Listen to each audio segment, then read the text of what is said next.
ఢిల్లీలో జరిగిన ఎన్నికల్ని చూసుకొని అక్కడ ఫలితాలను చూసుకొని బీజేపీ నాయకులు అమితానంద పడుతూ ఉన్నారు. ఢిల్లీలో జరిగిన ఎన్నికల్ని తెలంగాణతో పోలుస్తూ ఉన్నారు.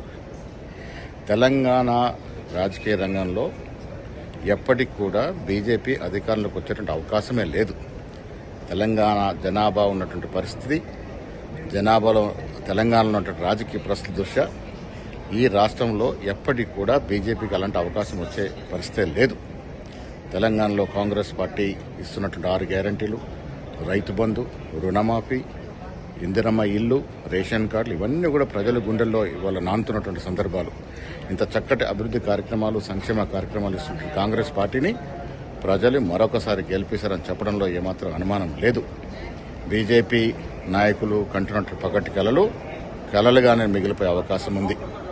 ఇక కేటీఆర్ పరిస్థితి, బీజేపీని అభినందించలేక లోపట ఆనందపడుతూ ఆయనకాయన ఊహాలోకంలో మాట్లాడుతూ ఉన్నాడు. కేటీఆర్ శకం ఈ రాష్ట్రంలో ముగిసింది. కాంగ్రెస్ పార్టీ ఇస్తున్నటువంటి సంక్షేమ అభివృద్ధి ఫలాలు వచ్చే ఎన్నికల్లో కూడా మళ్లీ కాంగ్రెస్ పార్టీని అధికారంలోకి తీసుకొస్తాయి. ఇదే మాదిరిగా దేశవ్యాప్తంగా కూడా రాను రోజుల్లో కాంగ్రెస్ పార్టీ పుంజుకుంటుందని చెప్పడానికి ఏమాత్రం అతిశయోక్తి కాదు. రాష్ట్రంలో ఉన్నటువంటి పరిస్థితులు, ఢిల్లీలో ఉన్నటువంటి పరిస్థితులు వేరు. దక్షిణ భారతంలో కర్ణాటక కానీ తెలంగాణని కాంగ్రెస్ పార్టీని ఆదరించినారు, భవిష్యత్తులో ఆదరిస్తారు.